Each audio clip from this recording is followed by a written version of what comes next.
The dust rose in lazy spirals from the cracked earth as Clara Montgomery stepped off the eastbound stagecoach in Sweetwater, Texas, her stomach growling with a hunger that had become her constant companion over the past 3 days of travel.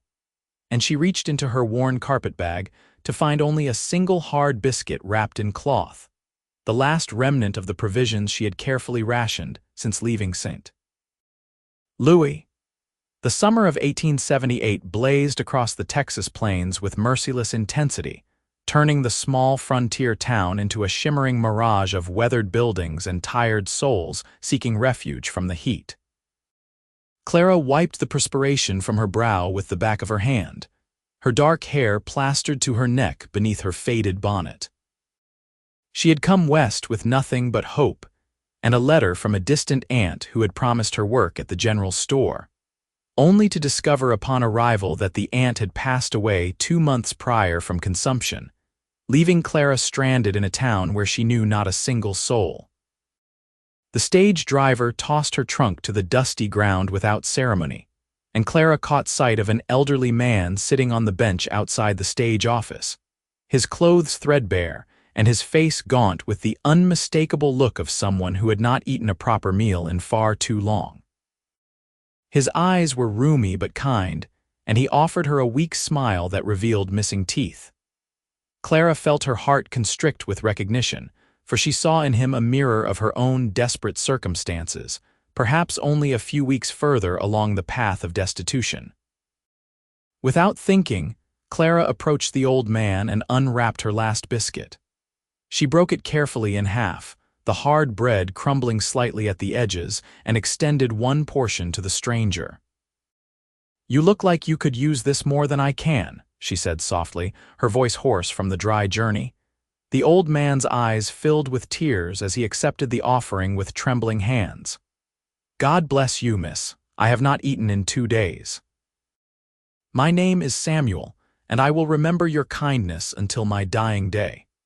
Clara sat beside him and ate her own half slowly, savoring each bite while trying to ignore the gnawing emptiness in her stomach. She told herself that sharing what little she had was simply the right thing to do, that her mother had raised her to see the humanity in others, even when her own circumstances were dire. They sat in companionable silence for a few moments, 2 souls adrift in the harsh landscape of the West, finding brief comfort in an act of simple generosity. From across the dusty street, leaning against the hitching post outside the Silver Spur Saloon, Jack Thornton watched the entire exchange with an expression that shifted from casual interest to profound attention. At 26 years old, Jack had spent the better part of a decade working cattle drives from Texas to Kansas, had broken horses that other men swore were too wild to tame, and had seen enough of human nature in its rawest forms to become cynical about the basic goodness of people. Yet something in the simple act he had just witnessed struck him with the force of a physical blow. Jack was a tall man, lean and strong from years of hard labor, with sun-darkened skin and eyes the color of worn leather. His dark hair curled slightly at his collar, and a few days' worth of stubble shadowed his angular jaw. He wore the typical garb of a working cowboy: denim trousers, a faded blue shirt, worn boots, and a hat that had seen better days but served its purpose against the relentless sun. He had come into town to collect his pay from the last cattle drive, and to spend a few days recovering from weeks on the trail, before heading back out to the ranch where he worked. But now, watching this young woman share her last bit of food with a stranger, Jack found himself rooted to the spot, unable to look away.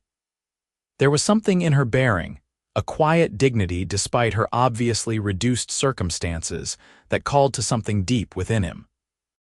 He had known saloon girls and dance hall women, had flirted with ranchers' daughters and paid for the company of professionals.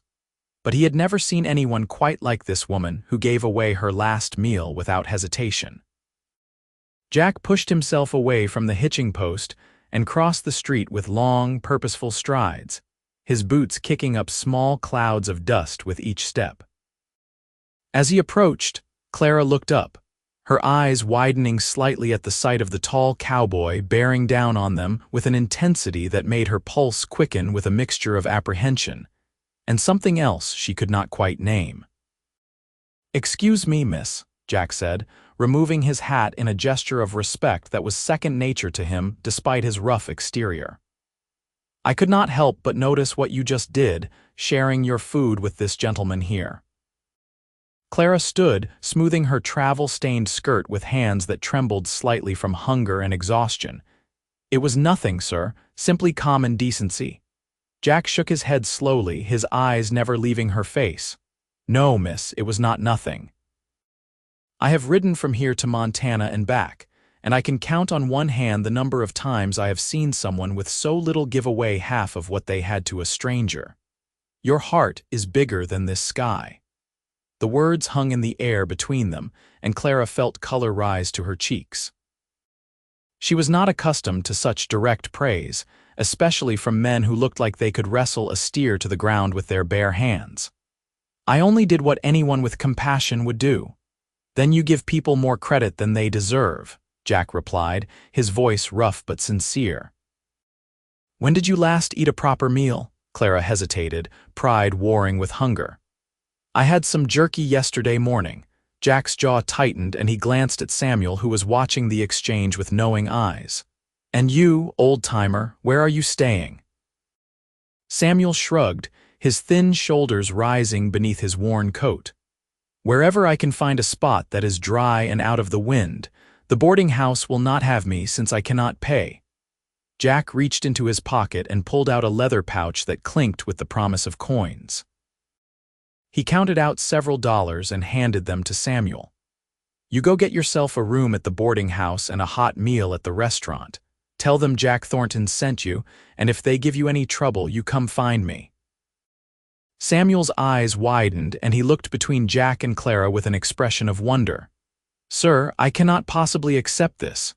"You can and you will," Jack said firmly. "Now go on before the heat gets any worse." Samuel stood on shaky legs, clutching the money as though it were the most precious thing in the world. He looked at Clara with tears streaming down his weathered cheeks. "I told you God would remember your kindness, miss. He sent this angel right quick." With that, the old man shuffled away toward the boarding house, his steps already seeming lighter. Clara watched him go, then turned back to Jack with a mixture of gratitude and confusion. "That was very generous of you, Mr. Thornton." "Jack," he corrected, studying her with an intensity that made her feel seen in a way she had never experienced before. "And I am not the generous one here. You gave away your last meal. I just shared some of my pay. Now, if you will allow me, I would be honored to buy you lunch at the restaurant." A proper meal, not just biscuits. Clara's pride reared up, making her want to refuse, but her empty stomach betrayed her with a loud growl that made both of them smile despite the awkwardness of the moment. "I cannot accept charity, Mr. Thornton." "Jack," he insisted again, "and it is not charity. Think of it as a thank you for reminding me that there is still goodness in this world. Please. I have been eating trail dust and beans for the past 6 weeks. I could use some civilized company over a meal." There was something in his eyes, a loneliness that matched her own that made Clara relent. "Very well, Jack, but only if you allow me to repay you once I find work." Jack offered her his arm, a gesture that seemed almost comically formal given their dusty surroundings. "Deal. Now, what brings you to Sweetwater? You do not strike me as someone who grew up in these parts." As they walked toward the restaurant, Clara found herself telling Jack about her journey west, about the death of her parents from influenza the previous year, about the aunt who had promised her a fresh start only to die before Clara could arrive, about the dwindling funds that had brought her to this desperate state. Jack listened without interruption, his expression growing more thoughtful with each revelation. The restaurant was a simple establishment with checkered tablecloths and the smell of fresh bread that made Clara's mouth water. Jack guided her to a corner table and ordered generous portions of roast beef, potatoes, vegetables, and pie for dessert. When the food arrived, Clara had to restrain herself from eating too quickly. mindful of the manners her mother had instilled in her despite their reduced circumstances. "So you need work," Jack said, cutting into his beef with a knife that looked tiny in his large, calloused hands. "What kind of skills do you have?" Clara swallowed a bite of perfectly seasoned potato. "I can read and write, do arithmetic, keep books. I can cook and sew, though I am no expert seamstress.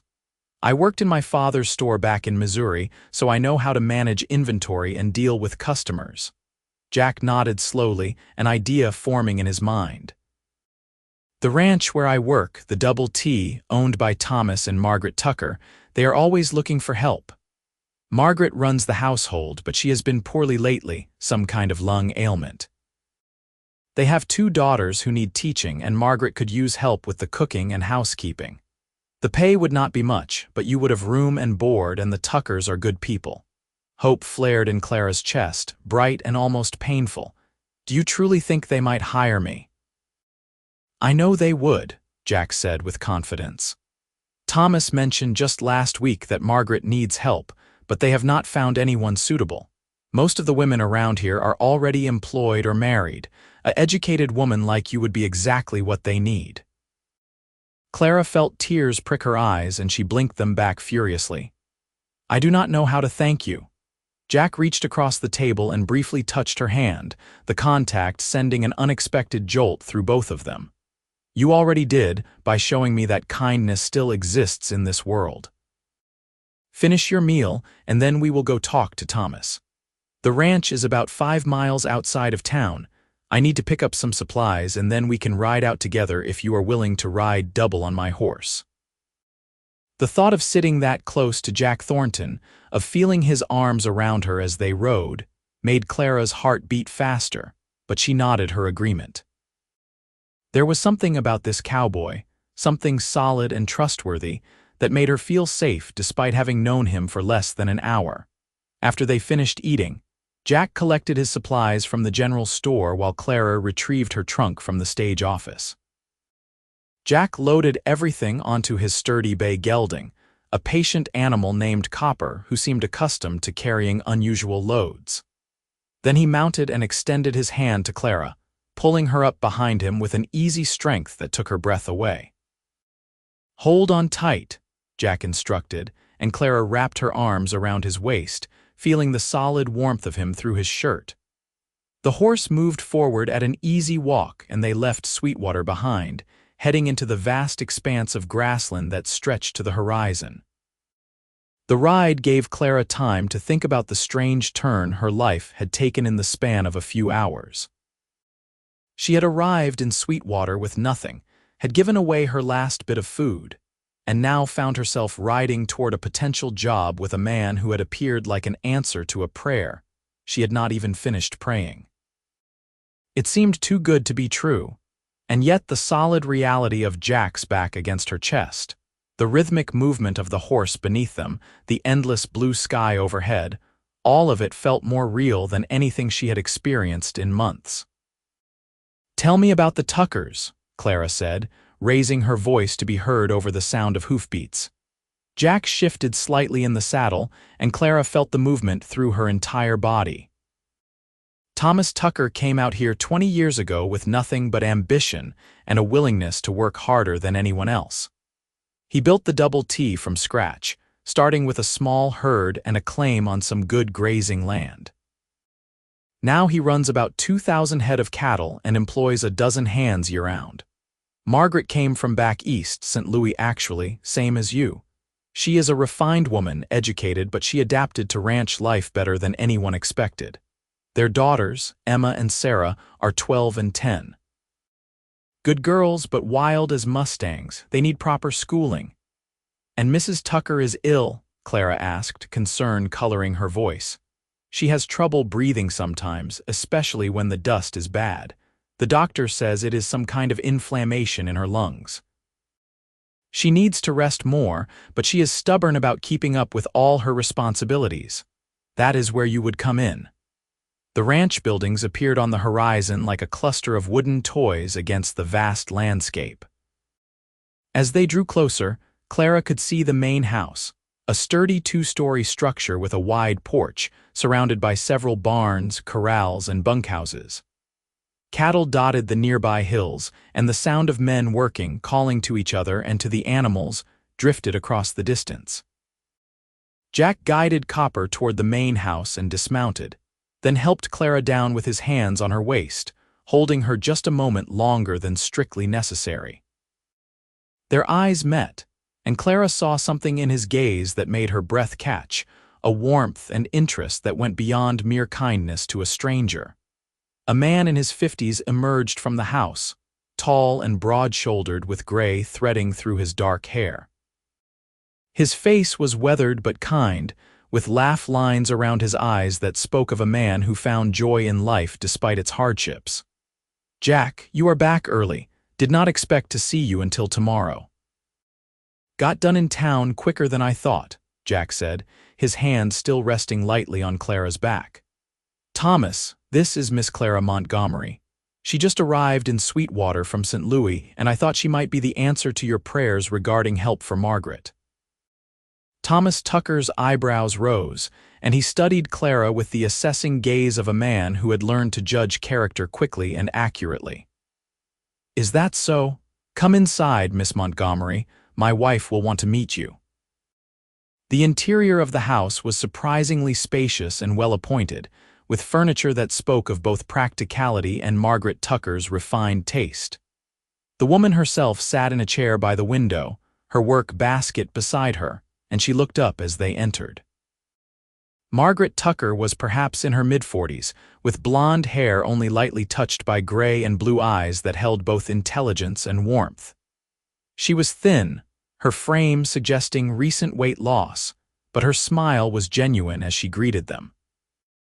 Jack made the introductions, and Margaret gestured for Clara to sit near her.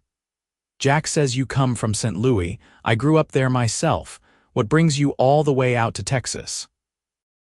Clara repeated her story once more, and as she spoke, she watched Margaret's expression shift from polite interest to sympathy to something like hope. When Clara mentioned her teaching experience and her work in her father's store, Margaret glanced at her husband with a look that spoke volumes. "Miss Montgomery," Margaret said when Clara had finished, "I will be direct with you because I have learned that frontier life does not allow for excessive politeness. I need help. My health has not been what it should be, and I am falling behind on the girls' lessons, the household management, and a dozen other things. If you are willing to take on teaching Emma and Sarah, helping with the cooking and housekeeping, and generally serving as my right hand, I can offer you room and board plus $20 a month. You would have your own room, take your meals with the family, and have Sundays off. Does that sound acceptable?" $20 a month was more than Clara had dared hope for, and room and board meant security, a roof over her head and food in her stomach. Tears sprang to her eyes again, and this time she did not try to hide them. "Mrs. Tucker, you have no idea what this means to me. Yes, absolutely yes, I accept gratefully." Margaret smiled, and some of the tension seemed to leave her thin frame. "Wonderful. Thomas, would you have one of the hands bring Miss Montgomery's trunk up to the spare room? And Jack, thank you for bringing her to us. You always did have good instincts about people." Jack's eyes sought Clara's across the room, and the connection between them was almost tangible. "She is special, that is for certain. I will get her trunk." As Jack left to tend to the task, Thomas excused himself to return to work, and Margaret beckoned Clara closer. "Before the girls come thundering in, which they will do any moment now, I want to say something. I saw the way Jack looked at you, and I saw the way you looked at him. Jack Thornton is the finest man I know aside from my husband. He has worked for us for 5 years, and in all that time he has been honest, hardworking, and loyal. But he has also been alone, keeping himself apart from others. If there is something growing between you two, you have my blessing." Clara felt her cheeks burn. "Mrs. Tucker, I only just met him today." "I met Thomas on a Tuesday and knew by Thursday that I would marry him," Margaret said with a soft laugh. "When you know, you know. Now, let me introduce you to my daughters before they break down the door trying to hear what we are saying." As if on cue, two girls burst into the room, both with their mother's blonde hair and their father's dark eyes. Emma, the older one, was tall and gangly, all elbows and knees with a spray of freckles across her nose. Sarah was smaller, rounder, with a gap-toothed smile and an expression of boundless curiosity. "Mama, who is this?" Sarah demanded, staring at Clara with unabashed interest. "This is Miss Montgomery, your new teacher," Margaret announced, and both girls groaned in unison. "We do not need a teacher," Emma protested. "We know how to read already." Clara smiled, recognizing the spirit of rebellion that she herself had possessed at that age. "Reading is just the beginning. How is your mathematics, your geography, your history? Do you know the capital of every state? Can you parse a complex sentence? Do you understand the principles of science?" Both girls stared at her, suddenly less certain. "Some of those things," Emma admitted. "Then you have much to learn," Clara said gently but firmly. "And I promise to make it interesting. Education is not about sitting still and being bored. It is about understanding the world around you." Sarah's eyes brightened. "Will you teach us about animals?" "I want to know why horses sleep standing up." "Absolutely," Clara promised, "and much more besides." The girls seemed mollified, and after a few more minutes of conversation, Margaret sent them off to finish their chores. Jack returned from delivering Clara's trunk, and Margaret insisted he stay for supper, an invitation he accepted perhaps a bit too quickly. That evening, sitting around the Tucker family's dining table with Thomas at the head, Margaret to his right, the girls chattering excitedly and Jack across from her, Clara felt something she had not experienced since her parents died. She felt like she belonged. The food was simple but plentiful: roast chicken and vegetables, fresh bread and butter, and dried apple pie for dessert. The conversation flowed easily, with Thomas asking about the news from town and Jack regaling them with stories from the trail. After supper, while Margaret rested and the girls cleaned up under Thomas's supervision, Jack offered to show Clara around the property. They walked in the golden light of early evening, the heat of the day finally beginning to break. Jack pointed out the various buildings, explained the workings of the ranch, and introduced her to several of the horses in the corral, including Copper, who nuzzled her hand looking for treats. "I still cannot quite believe this is happening," Clara said, leaning against the fence rail and looking out over the land that stretched to the horizon. "This morning I had nothing. Tonight I have a job, a home, and people who seem genuinely kind." Jack stood beside her, close enough that their shoulders almost touched. "You earned this through your own goodness. If I had not seen you share that biscuit, I never would have approached you." Clara turned to face him, studying his profile in the fading light. "Why did it matter so much to you?" "That I shared my food with Samuel?" Jack was quiet for a long moment, his gaze distant. "My father died when I was 14, thrown from a horse that should never have been broken, but the ranch owner insisted. We had nothing, my mother and me. For a while, we were no better than Samuel, scraping by on charity and odd jobs. Most people looked right through us like we were not even human, but there were a few, a precious few, who saw us and helped without judgment. A woman who gave my mother sewing work. A store owner who let me sweep floors for food. Those people saved our lives. When I saw you share your last bit of food, I saw the same quality in you that I saw in them. A genuine goodness that is rare in this world." Clara felt tears sting her eyes again, moved by his honesty. "What happened to your mother? She passed away 3 years ago. Worked herself to death trying to make sure I had a future. By then I was already working at the Double T, making decent money, able to take care of her, but she never really recovered from those hard years." His voice was rough with emotion. "I swore I would never let anyone suffer the way we did if I had the power to help them." Without thinking, Clara reached out and took his hand.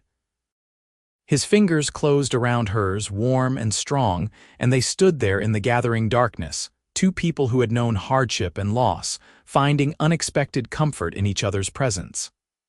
"I am glad you saw me today," Clara whispered. "I am glad you chose to help." Jack turned to face her fully, his free hand coming up to gently cup her cheek. Clara, I know we just met. I know I should not be saying this so soon. But I feel something when I look at you, something I have never felt before. It is like you were meant to cross my path today. Clara's heart hammered in her chest.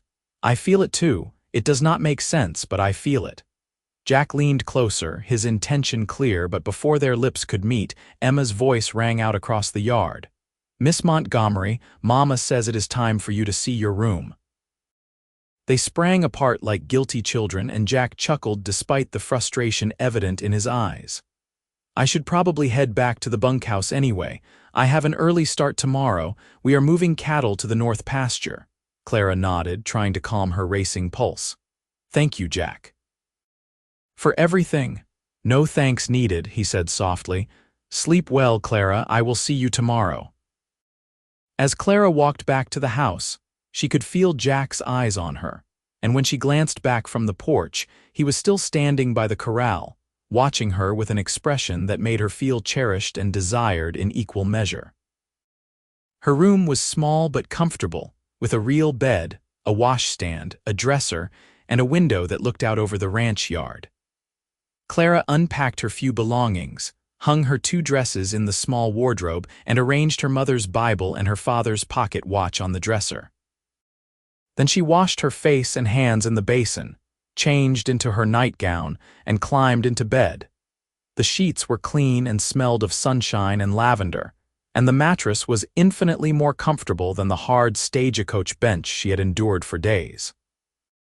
As Clara lay in the darkness, listening to the unfamiliar sounds of the ranch settling in for the night, she thought about the extraordinary turn her life had taken. She thought about sharing her last biscuit with Samuel, about Jack's words comparing her heart to the vast Texas sky, about the warmth in his eyes when he looked at her. She fell asleep with a smile on her face, feeling for the first time in over a year that perhaps life still held possibilities for joy and love. The next morning, Clara woke to the sound of roosters crowing and men's voices calling to each other as they began their day's work.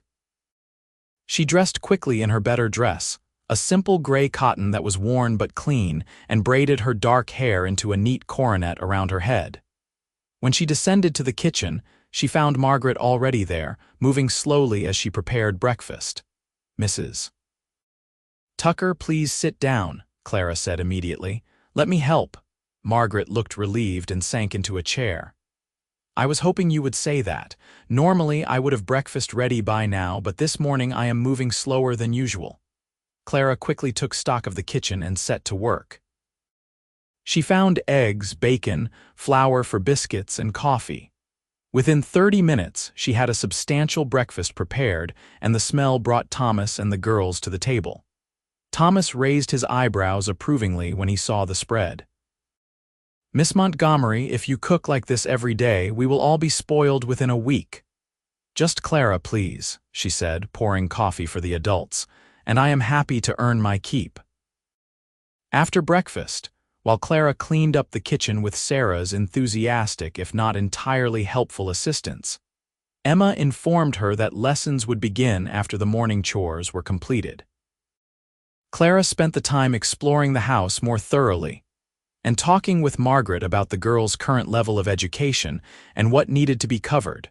By mid-morning, Clara had both girls seated at the dining table with slates and chalk, ready to begin.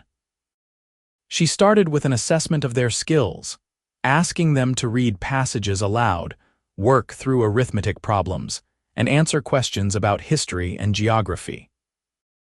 As she had suspected, both girls were bright but undisciplined, their education sporadic due to Margaret's illness and the demands of ranch life. Very well, Clara said when she had a clear picture of where they stood. We are going to establish a routine. Every morning, Monday through Saturday, we will have lessons from 9 o'clock until noon. Reading, writing, arithmetic, history, geography, and science. On Wednesday and Saturday afternoons, we will do art and music. You will each have assignments to complete on your own time, and I will expect them done neatly and thoroughly. Emma groaned, but there was a hint of interest in her eyes. What kind of art? Drawing, painting, whatever interests you, art helps us see the world more clearly. Clara pulled out a piece of paper and a pencil. For instance, if I asked you to draw a horse from memory, you would have to really think about what a horse looks like. The proportion of its legs to its body, the shape of its head, the way its mane falls.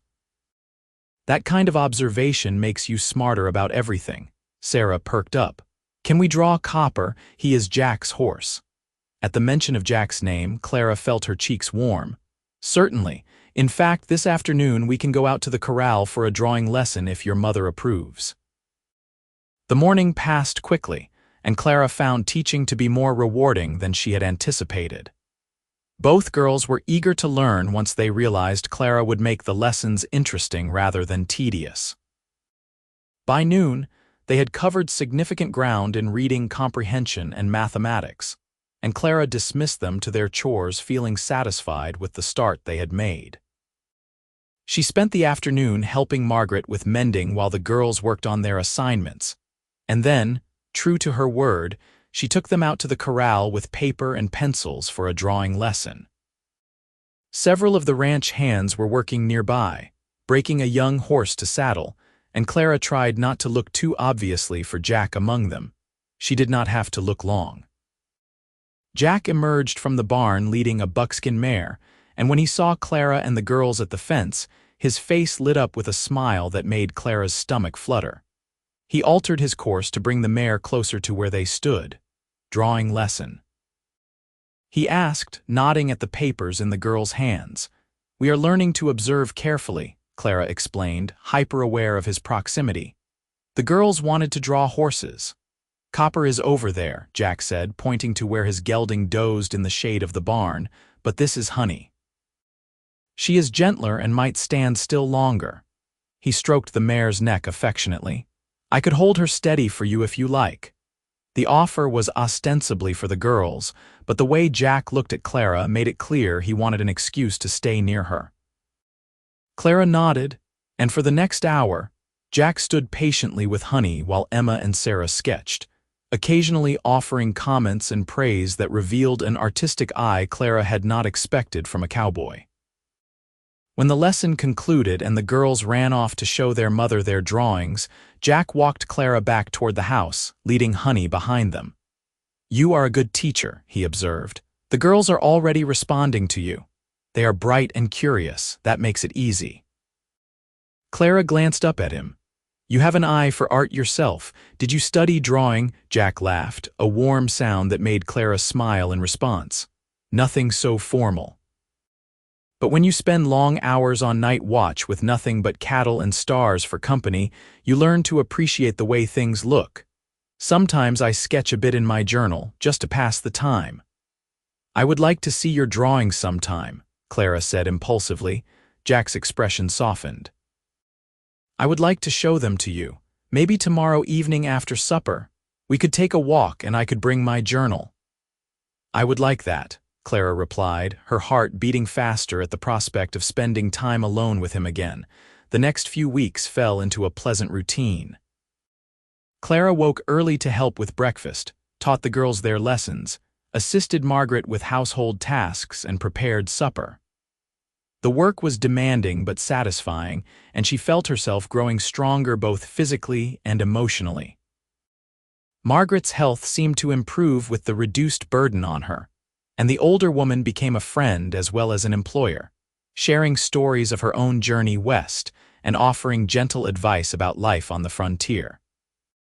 But the highlight of Clara's days became the evenings when Jack would find excuses to linger near the house after the workday ended. Sometimes they would walk together around the property, talking about their pasts and their hopes for the future. Other times they would sit on the porch while Jack sketched, and Clara read aloud from books in the Tuckers' small library. Jack showed her his journal, and Clara was surprised by the quality of his drawings, rough but evocative sketches of prairie scenes, cattle on the move, and horses in various poses. You have real talent, Clara told him one evening as they sat together watching the sunset paint the sky in shades of orange and pink. Have you ever thought about doing something with your art? Jack shrugged, uncomfortable with the praise. It is just something I do for myself. I am a cowboy, Clara. That is all I know, all I am good at. You are good at many things, Clara insisted. You are kind and thoughtful. You see beauty in the world around you. You make people feel valued and seen. Jack turned to look at her, his expression intense. You make me want to be better than I am. When I am with you, I feel like maybe I could be more than just a hired hand drifting from one cattle drive to the next. Clara's breath caught. They were sitting close together on the porch steps, and she could feel the warmth radiating from his body. Jack, you are already more than that. Surely you know that. His hand found hers, their fingers intertwining naturally. All I know is that I have never felt about anyone the way I feel about you. I know it has only been a few weeks. I know I should be more cautious, give us both more time. But Clara, I am falling in love with you. The words hung in the evening air, honest and raw and beautiful. Clara felt tears prick her eyes as she squeezed his hand. I am falling in love with you too. I think I started falling the moment you said my heart was bigger than the sky. Jack lifted her hand to his lips and kissed her knuckles gently, his eyes never leaving her face. I meant every word. You are the finest person I have ever known. You cannot possibly know that, Clara protested, though her heart sang at his words. I can and I do, Jack said firmly. I have seen you with the girls, patient and encouraging even when they are difficult. I have seen you with Margaret, so gentle and helpful. I have watched you work from dawn to dusk without complaint. You are beautiful inside and out, Clara Montgomery, and I count myself the luckiest man in Texas that you stumbled into Sweetwater that particular day. Clara leaned her head against his shoulder, feeling a contentment she had never experienced before. What do we do now? Now we keep doing what we are doing, Jack said softly. We spend time together, we get to know each other even better. And when the time is right, I am going to ask Thomas for permission to court you properly. Then, if you will have me, I am going to marry you and spend the rest of my life making you happy. The certainty in his voice made Clara's heart soar. That sounds like a fine plan. They sat together as the stars began to emerge in the darkening sky, not speaking, simply enjoying the peace of each other's presence. From inside the house, Clara could hear Margaret playing the piano while the girls sang, their voices drifting through the open windows. It was a moment of perfect happiness, and Clara wanted to hold on to it forever. The following Sunday, Clara's day off, Jack asked if she would like to ride into town with him.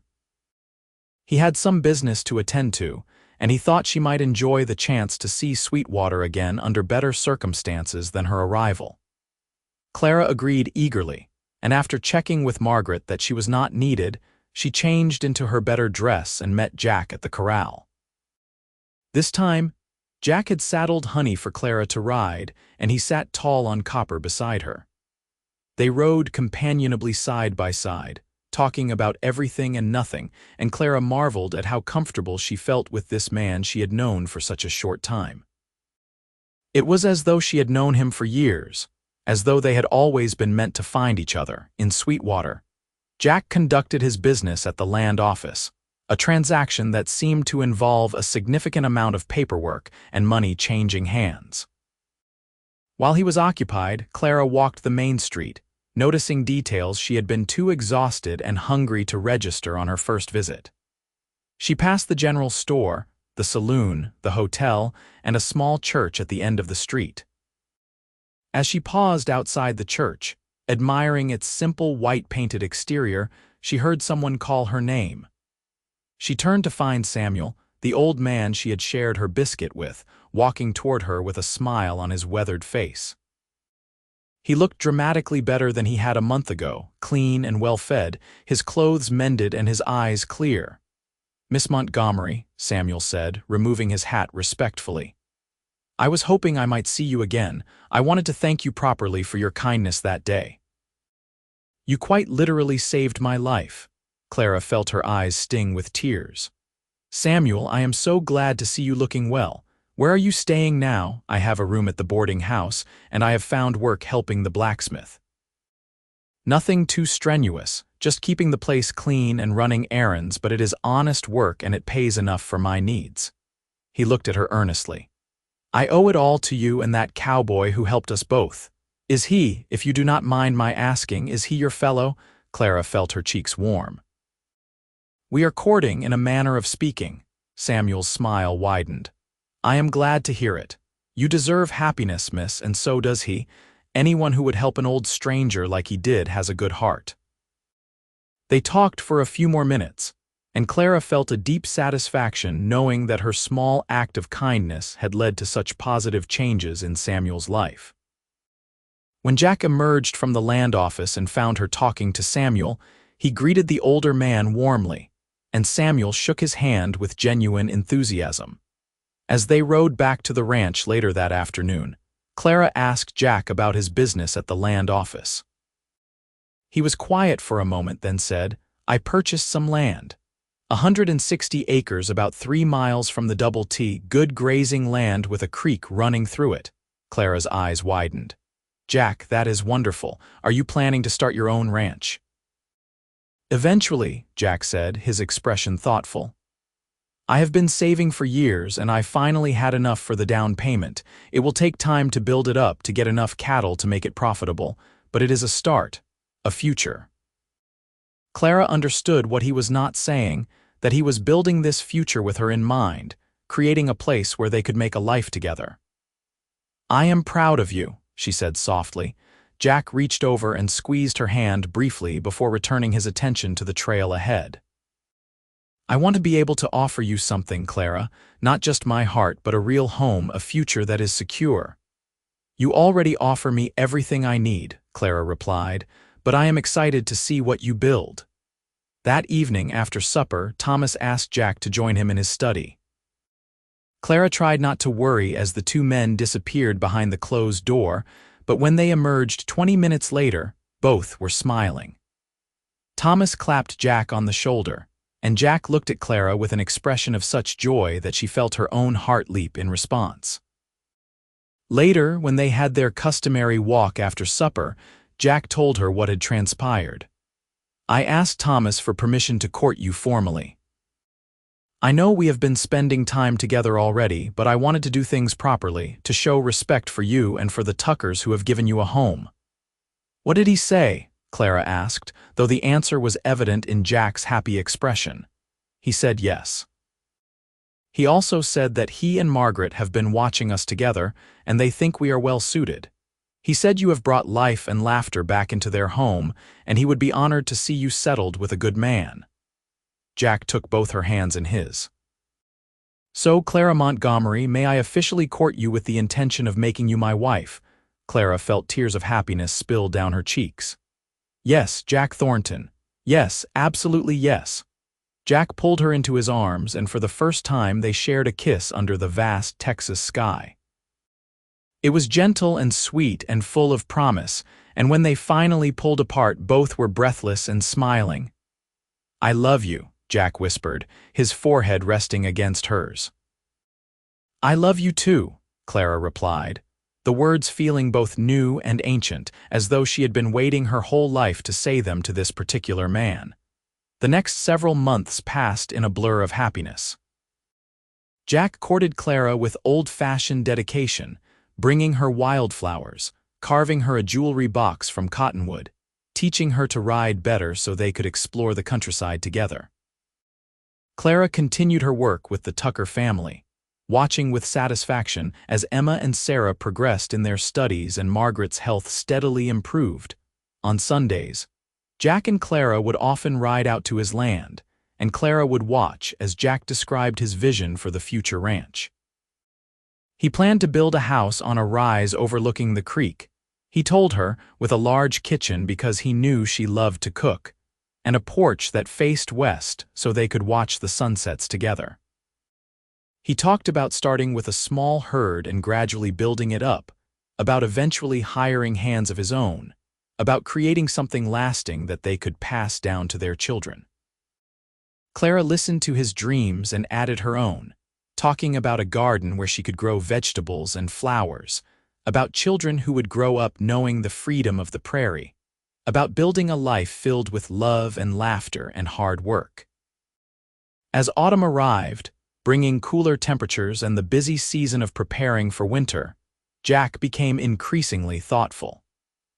Clara sensed he was working up to something, and her suspicions were confirmed one Sunday afternoon when he suggested they ride out to his land for a picnic. Clara packed a basket with fried chicken, biscuits, cheese, and apple pie, and they rode out under a sky so blue it hurt to look at it. Jack had been working on his land whenever he could spare time from his duties at the Double T, and Clara could see evidence of his labor in the cleared area where he planned to build the house and the beginnings of a corral near the creek. They spread a blanket under a cottonwood tree and ate their picnic while Jack pointed out various features of the property and explained his plans in greater detail than ever before. Clara listened, her heart full, knowing that something significant was about to happen. After they finished eating, Jack stood and pulled Clara to her feet. He led her to the rise where he planned to build the house, and they stood together looking out over the land that stretched to the horizon in every direction. The wind rustled the grass, creating waves of movement like a golden ocean, and a hawk circled overhead, calling out in a voice that echoed across the emptiness. "Clara," Jack said, turning to face her and taking both her hands in his. "I told you the first day we met that your heart was bigger than this sky. I have spent every day since then falling more deeply in love with you. You are smart and kind, strong and gentle, beautiful and good. You make me want to be a better man. You make me believe in the future." Clara's eyes filled with tears as Jack released one of her hands and reached into his pocket. He pulled out a small box and opened it to reveal a simple gold ring with a small diamond that caught the sunlight and sparkled like a captured star. "I saved for this," Jack said, his voice rough with emotion. "It is not fancy, but it is real, and it is yours if you will have it. Clara Montgomery, will you marry me? Will you build a life with me here on this land? Will you let me spend every day for the rest of my life trying to make you as happy as you have made me?" Clara was crying openly now, tears of pure joy streaming down her face. "Yes," she said, her voice breaking. "Yes, Jack, I will marry you. I will build a life with you. I will love you for the rest of my days." Jack slipped the ring onto her finger, and then he swept her into his arms and kissed her with a passion that left them both trembling. When they finally pulled apart, Clara held up her hand, watching the diamond sparkle in the sunlight, hardly able to believe that this was her life now, that she was engaged to this wonderful man, that they were going to build a future together. They sat on the rise for hours, making plans and dreaming dreams, until the sun began its descent toward the horizon, and they knew they needed to head back to the ranch. When they arrived, Margaret took one look at Clara's glowing face and the ring on her finger, and let out a cry of delight that brought Thomas and the girls running. There was much celebration that evening, with Margaret insisting on opening a bottle of wine she had been saving for a special occasion, and Thomas making a toast to the happy couple. Emma and Sarah were thrilled, already planning what they would wear to the wedding and demanding to know when it would take place. "We were thinking spring," Jack said, his arm around Clara's waist, holding her close. "That will give me time to get the house built so we have a place to live." "Spring," Margaret said with satisfaction. "That is perfect. Plenty of time to plan a proper celebration." Over the winter months, Jack worked on the house whenever weather and his duties at the Double T permitted. Clara continued her work with the family, but now there was an added excitement to her days, knowing that she was working toward a future with the man she loved. She and Margaret spent evenings planning the wedding, discussing everything from the ceremony to the reception to what Clara would wear. Jack had asked Thomas if he could reduce his hours at the Double T to focus on building the house, and Thomas, generous as always, had agreed. He also offered to loan Jack some men to help with the construction, an offer Jack accepted gratefully. By late winter, the house was taking shape, a modest but sturdy two-room structure with a loft that could serve as additional sleeping space once they had children. Clara visited the property whenever she could, watching with wonder as Jack and his helpers raised the walls, built the fireplace, and constructed the porch he had promised her. She could envision their life there, could imagine cooking in the kitchen, sleeping in Jack's arms in the bedroom, sitting on the porch in the evenings watching the sunset just as he had described. As spring approached, the wedding preparations intensified. Margaret had written to a friend in Houston who sent fabric for a wedding dress, pale blue cotton with delicate white lace trim. Clara sewed it herself in the evenings, each stitch an act of love and anticipation. She had never imagined, during those dark days after her parents' deaths, that she would find such happiness, such love. The wedding was set for the first Sunday in April, and as the day approached, Clara felt a mixture of excitement and nervousness that made it hard to sleep. She and Jack would be married by the traveling preacher who visited Sweetwater once a month, and the ceremony would take place at the Tucker Ranch with all the hands and several families from neighboring ranches in attendance. The night before the wedding, Margaret insisted that Jack stay in the bunkhouse as tradition dictated the bride and groom should not see each other before the ceremony. Jack protested, but Clara agreed with Margaret, wanting to honor the customs even though it meant a night without seeing the man she loved. Clara spent that evening with Margaret and the girls, talking and laughing and feeling grateful for the family these people had become to her. Margaret gave her a small package, and when Clara opened it, she found a beautiful cameo brooch that had belonged to Margaret's mother. "Something old," Margaret explained, tears in her eyes. "I want you to have it, Clara. You have become like a daughter to me, and I could not be happier about this marriage."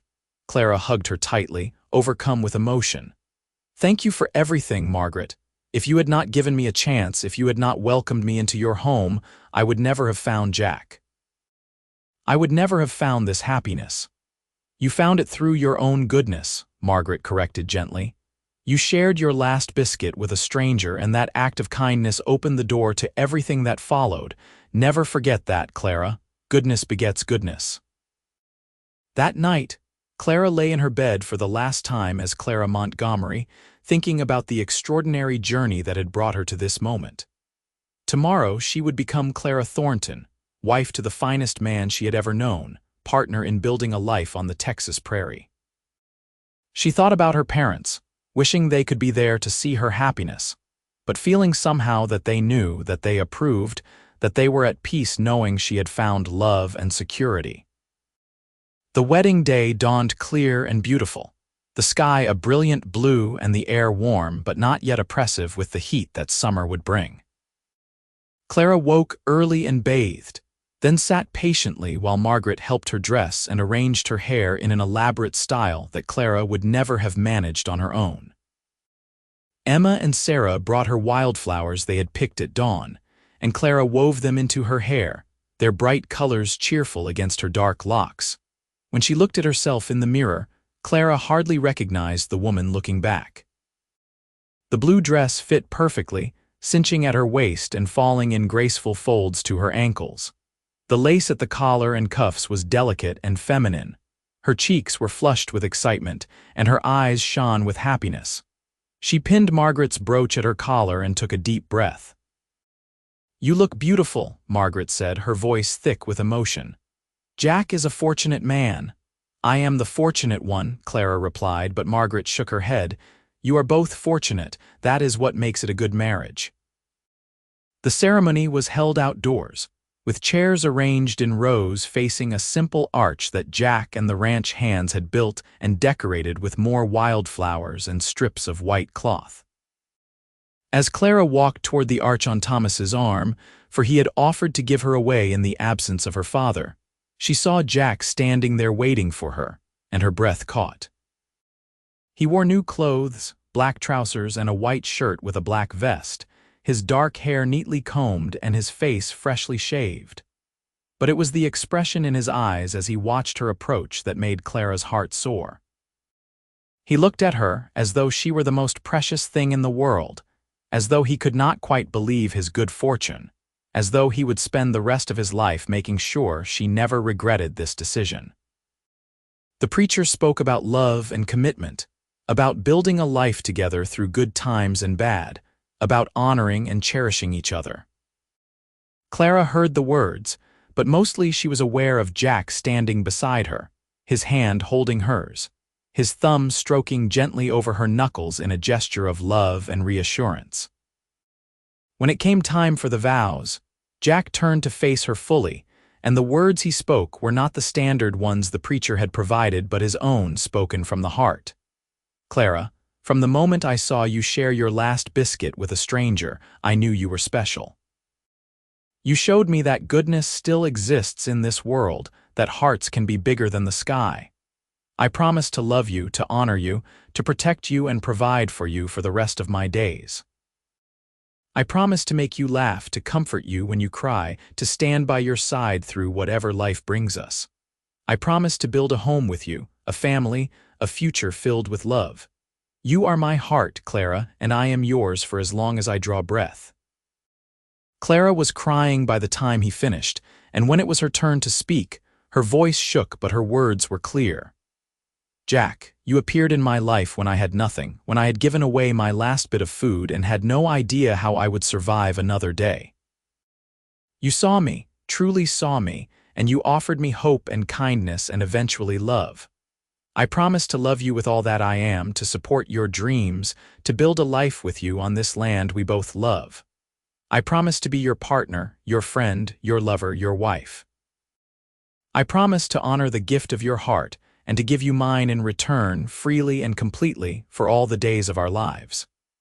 The preacher pronounced them husband and wife, and when Jack kissed her, the assembled guests erupted in cheers and applause. Clara felt as though her heart might burst with happiness as Jack swept her into his arms and spun her around, both of them laughing and crying at once. The celebration that followed was joyous and lively, with food and music and dancing. Margaret and the neighboring ranch women had prepared a feast, and Thomas had contributed several bottles of whiskey for toasting. Clara danced with Jack, with Thomas, with several of the ranch hands, and even with Samuel, who had been invited and had made the trip from Sweetwater to attend. "You look happy, Mrs. Thornton," Samuel said as they moved through a simple waltz. "That cowboy of yours is a good man." "The best," Clara agreed, glancing over to where Jack stood talking with Thomas, his eyes constantly seeking her out even as he conversed with others.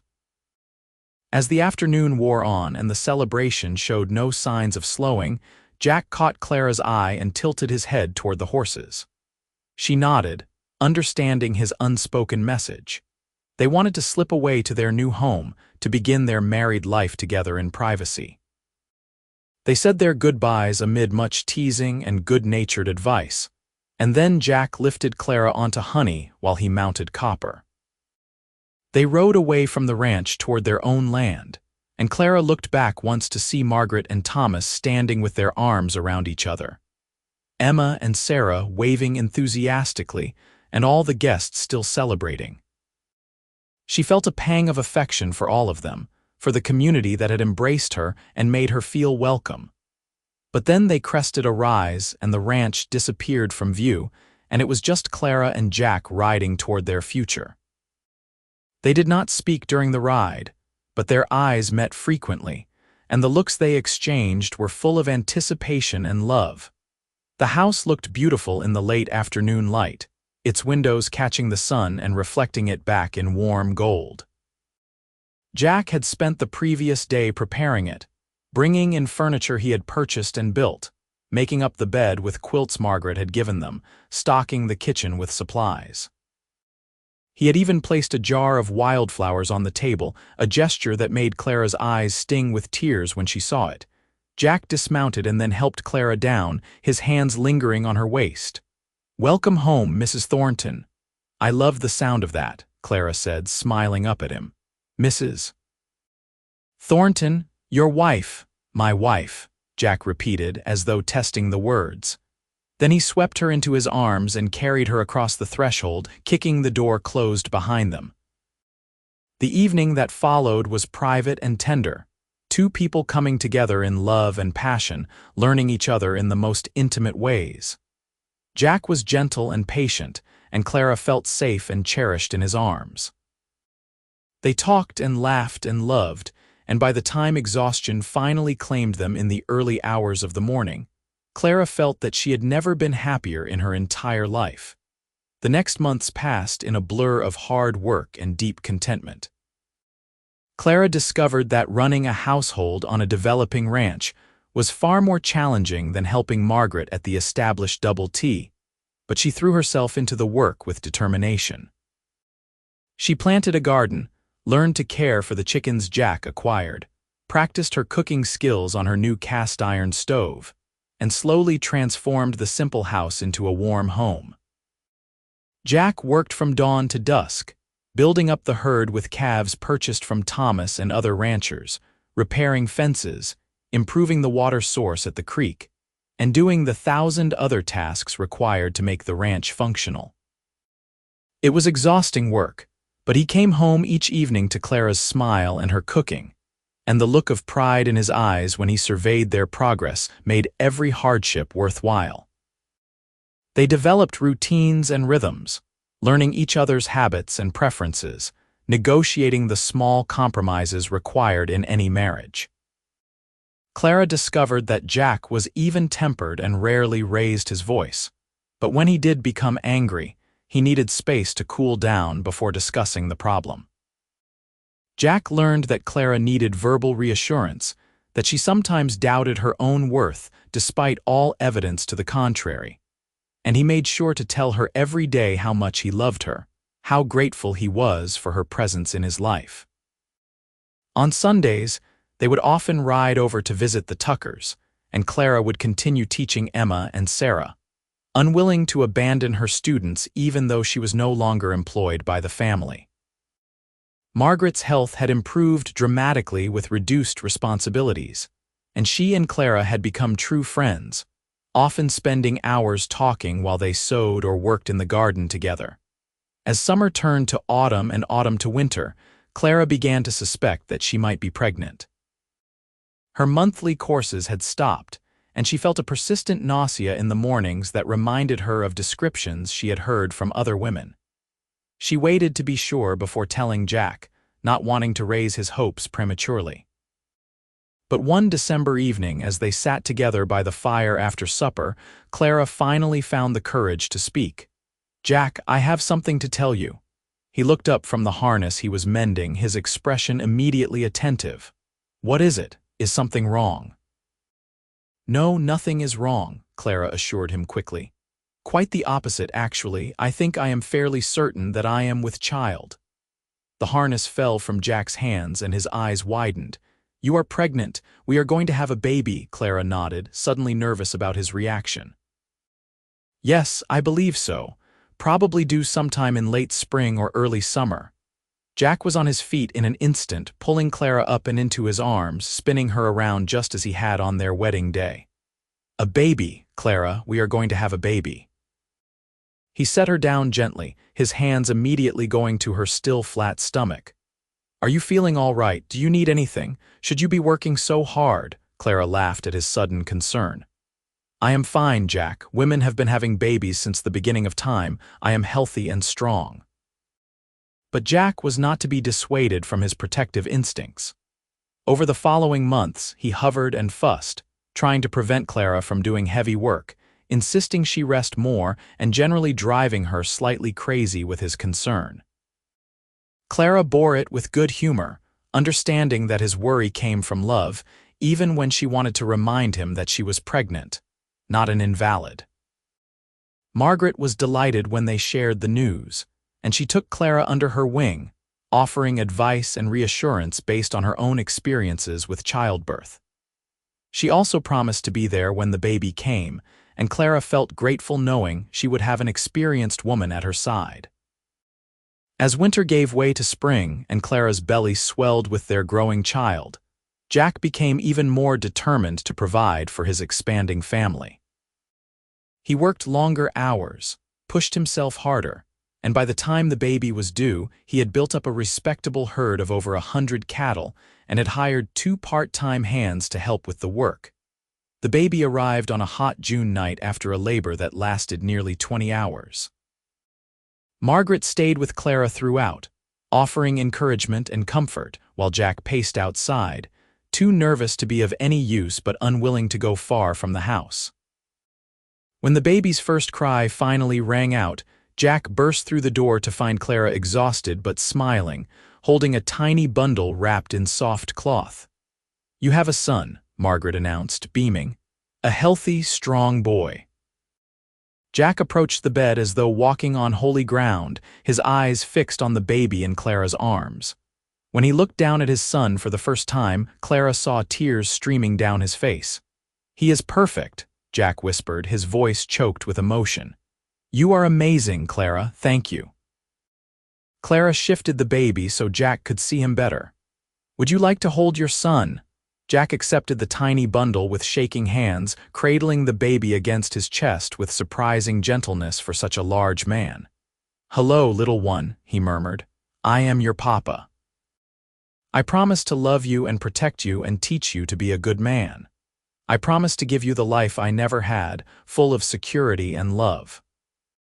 They named him Thomas Samuel, Thomas after Thomas Tucker, who had given them both so much, and Samuel after the old man whose hunger had inadvertently brought Clara and Jack together. Little Thomas, as they called him, was a good baby, healthy and alert, with his mother's dark hair and his father's eyes. The years that followed were full of the joys and challenges of building a life together. The ranch prospered under Jack's management, and they were able to expand their land holdings and increase their herd.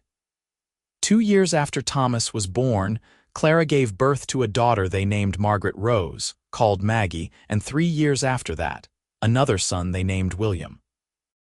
Clara homeschooled all 3 children, passing on the love of learning that had been instilled in her by her own parents and that she had developed through teaching Emma and Sarah.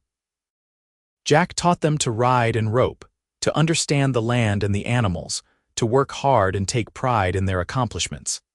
Emma and Sarah Tucker grew into fine young women and remained close to the Thornton family, often visiting and eventually marrying good men from neighboring ranches. Thomas and Margaret Tucker aged gracefully, and Jack and Clara made sure they wanted for nothing in their later years, repaying the kindness and generosity that had made their own happiness possible. Samuel lived to be 83 years old, spending his final years working light duties at the general store in Sweetwater. He never forgot the woman who had shared her last biscuit with him, and he visited the Thornton ranch regularly, always welcomed as honored family. On their 10th wedding anniversary, Jack took Clara back to the spot where he had proposed, the rise overlooking their land. The simple 2-room house had expanded over the years, adding bedrooms for the children and a larger kitchen for Clara. The corrals were full of horses, the pastures dotted with cattle, and the garden Clara had planted had grown into a productive oasis that supplied vegetables, herbs, and flowers. They stood together as they had a decade earlier, looking out over the land that had become their kingdom through hard work and determination. Jack's arm was around Clara's waist, and her head rested on his shoulder in a pose that had become second nature to them both. "Do you remember what I said to you the day we met?" Jack asked softly. "You said my heart was bigger than this sky," Clara replied, smiling at the memory. "I was wrong," Jack said, and when Clara looked up at him in surprise, he continued, "Your heart is not bigger than the sky. It is bigger than the entire universe. Every day you amaze me with your capacity for love and kindness. You have given me a life I never dreamed possible. You have made me a better man. You have given me children who are the joy of my existence. You are everything, Clara, everything." Clara felt tears stream down her face, happy tears that came from a heart so full it could barely contain all the love she felt. "I shared a biscuit with a stranger and you gave me the world. I think I got the better end of that bargain." Jack laughed and pulled her closer. "We both won, love. We both won." As the sun set over the Texas prairie, painting the sky in shades of orange and pink and purple, Jack and Clara Thornton stood together, surrounded by the life they had built through love and hard work and an act of simple kindness that had changed everything. Their children played in the yard below, their laughter carrying on the evening breeze. Their cattle grazed peacefully in the distance. Their home stood solid and welcoming behind them. It was not a life without challenges. There were harsh winters and dry summers, sick cattle and broken equipment, injuries and illnesses, and all the thousand hardships that came with frontier life. But through it all, Jack and Clara faced everything together, their love growing stronger with each passing year, each obstacle overcome, each joy shared. On their 20th anniversary, they threw a celebration at the ranch that drew people from miles around. The Tuckers were there, older now but still vibrant, their daughters with families of their own. The ranch hands, past and present, came to honor the couple who treated them with respect and fairness. Neighbors who had become friends over the years brought food and gifts and well wishes. As Clara looked around at the gathered crowd, at the life she and Jack had built, she thought back to that desperate day in Sweetwater when she had arrived with nothing but a carpetbag and a single biscuit. She thought about the choice she had made to share that biscuit with Samuel, a choice that had seemed so small at the time but had changed the entire trajectory of her life. That night, as they lay in bed in the house Jack had built for her, Clara turned to her husband. "Jack, do you believe in fate?" Jack considered the question seriously. "I believe we make our own fate through the choices we make. You chose kindness when you could have chosen self-preservation. I chose to approach you when I could have walked away. Those choices led us here." "I am glad we made the choices we did," Clara whispered. "So am I," Jack replied, pulling her close and kissing her forehead. "So am I." The years continued to pass, bringing with them the natural progression of life. Thomas grew into a strong, responsible young man who loved the ranch as much as his father did, and showed every sign of being able to run it successfully when the time came.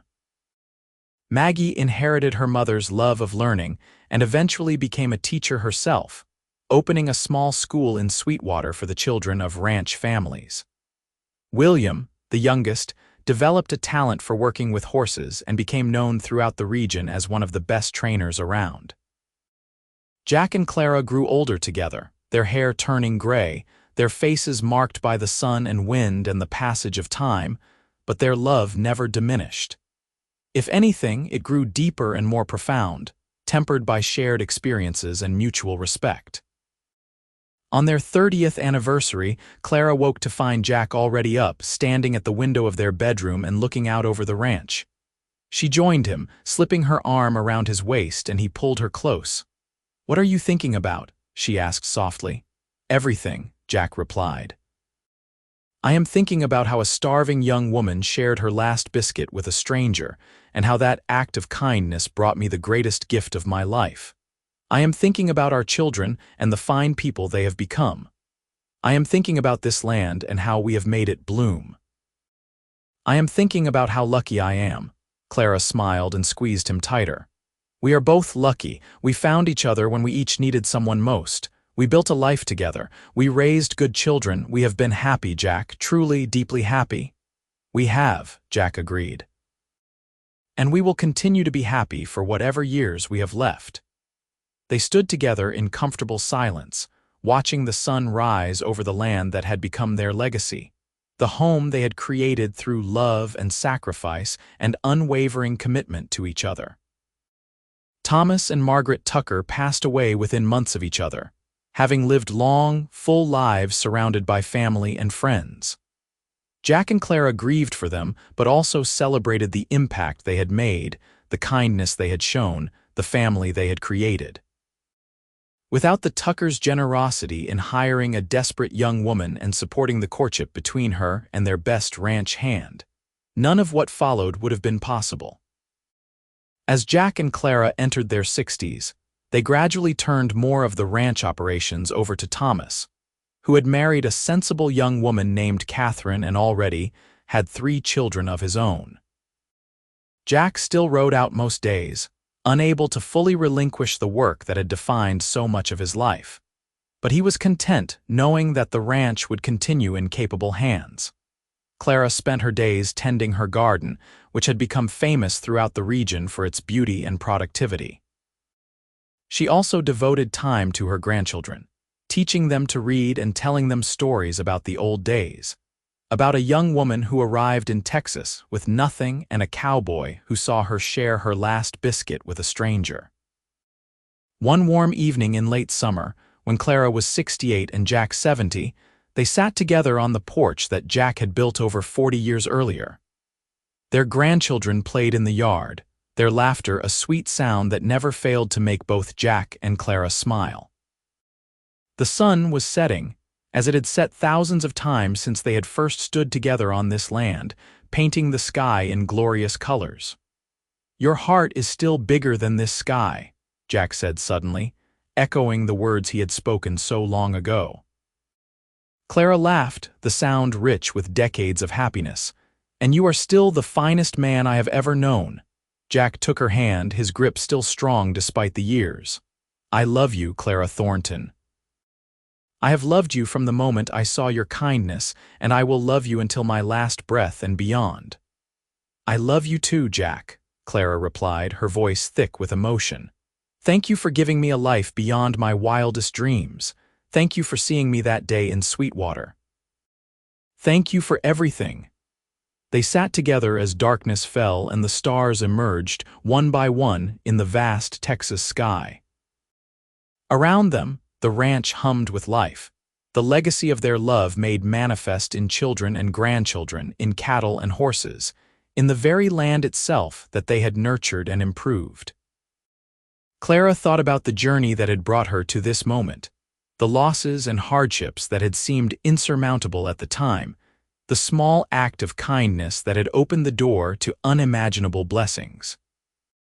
She thought about how a single biscuit, broken in half and shared with a hungry stranger, had somehow led to all of this, to a love that had sustained her through 40 years of marriage, to a family that gave her life meaning and purpose.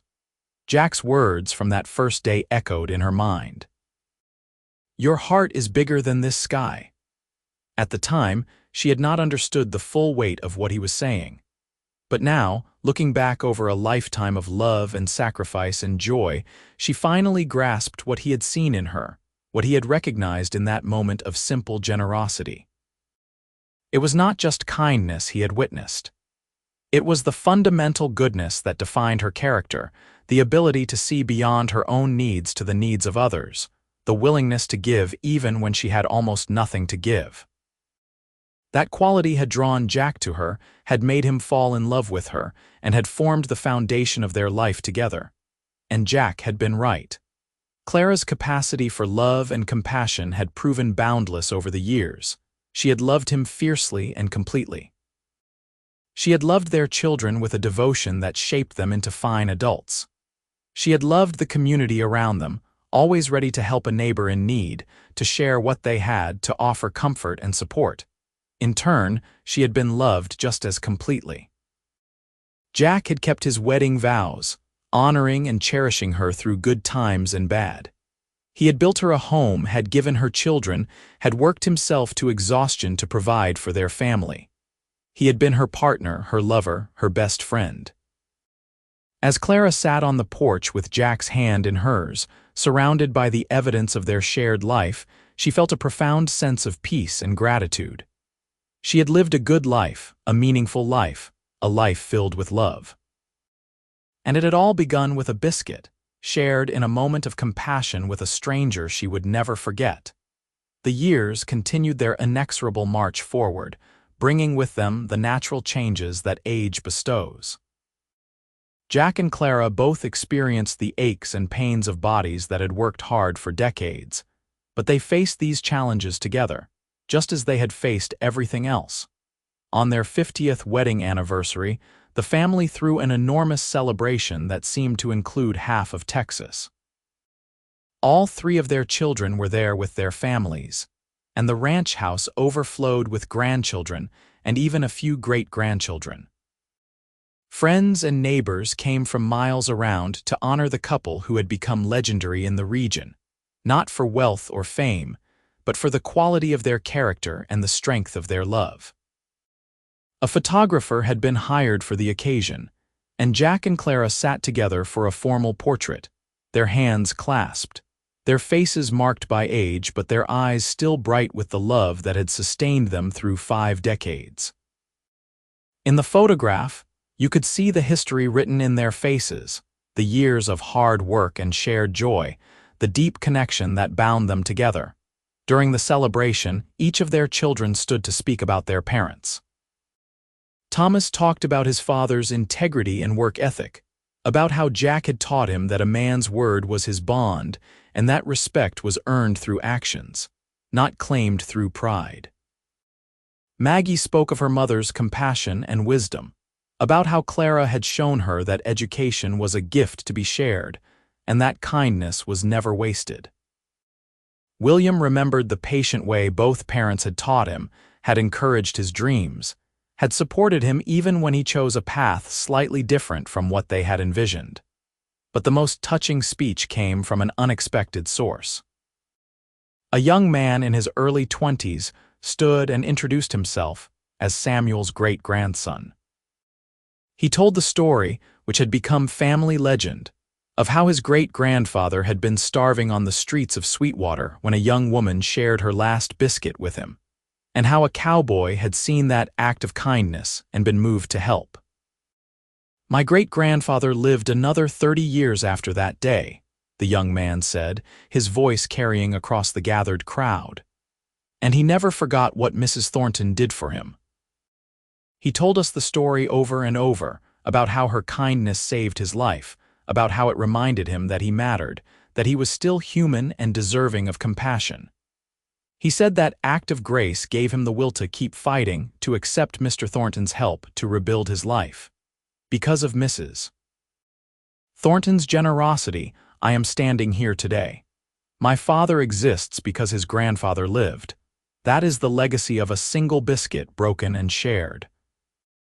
There was not a dry eye in the place when he finished, and Clara found herself sobbing in Jack's arms, overwhelmed by the realization that her small act of kindness had rippled out in ways she had never imagined, affecting not just her own life, but the lives of people she would never meet. Jack held her close and whispered in her ear, "I told you your heart was bigger than the sky. Do you believe me now?" Clara could only nod, too overcome to speak. As the celebration wound down and their guests departed, Jack and Clara found themselves alone on their porch once more, watching the sun set over the land they had made their own. They sat in the comfortable silence of two people who had shared a lifetime together, who knew each other so well that words were often unnecessary. 50 years, Clara mused aloud. Half a century since we spoke our vows. Best decision I ever made, Jack said firmly. Marrying you, building this life with you, it has been my greatest honor and my greatest joy. Clara leaned against him, feeling the solid warmth of his body, the steady beat of his heart. I wish we could have another 50 years. So do I, Jack replied softly. But whatever time we have left, we will make the most of it. And they did. Though their bodies grew frailer and their steps slower, Jack and Clara continued to find joy in each day.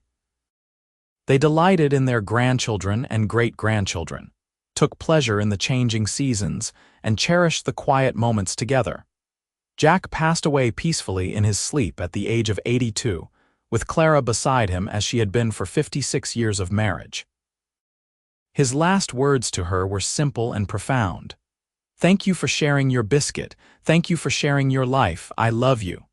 Clara mourned him deeply, but she also celebrated the extraordinary life they had built together. At his funeral, the church in Sweetwater was packed to overflowing with people whose lives had been touched by Jack's kindness, integrity, and generosity. Clara lived for another 5 years after Jack's death, surrounded by family and sustained by memories of their love. She spent her final years writing down the story of their life together, wanting to preserve it for future generations, wanting them to understand how a single act of compassion had led to such abundance of blessing. She passed away quietly at the age of 87, and her children found the completed manuscript beside her bed. They had it published as a small book, distributed among family and friends, a testament to the power of kindness and the enduring nature of true love.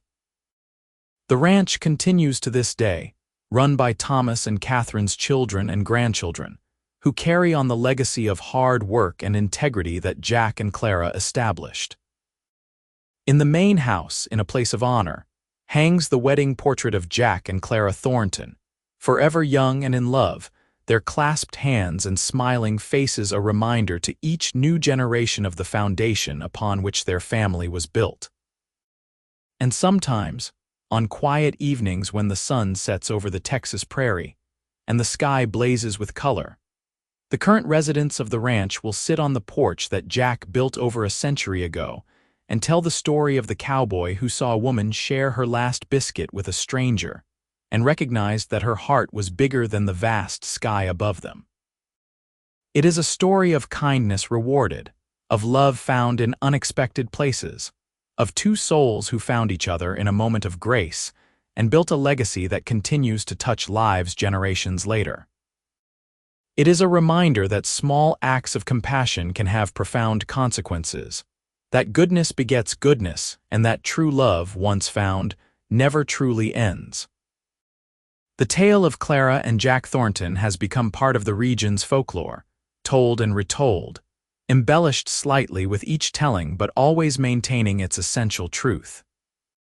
A young woman with nothing but kindness in her heart met a cowboy who recognized the beauty of her soul, and together they created something that transcended their individual lives, something that continues to inspire and uplift all who hear their story. In the end, it all came back to that single moment in Sweetwater on a hot summer day in 1878. A hungry woman, a hard biscuit, a stranger in need, and a choice to give rather than hoard. That choice, made without thought of reward or recognition, set in motion a chain of events that brought immeasurable joy to countless lives. Jack had been right. Clara's heart was bigger than the sky.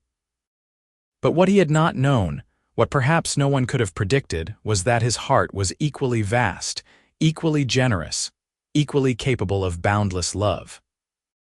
Together, they proved that the human capacity for goodness, for sacrifice, for enduring love, is perhaps the most powerful force in the universe. Their story ended, as all stories must, with death and the passage of time. But the legacy they created, the family they built, the lives they touched, the example they set, these things continue, rippling outward through generations, touching people who will never know the names Clara and Jack Thornton, but who benefit nonetheless from the love they shared and the values they embodied. And somewhere, perhaps in whatever lies beyond this life, two souls who found each other through an act of simple kindness continue their journey together. Their love proved eternal, their hearts still bigger than any sky could ever be, their story a testament to the transformative power of compassion and the enduring beauty of true love.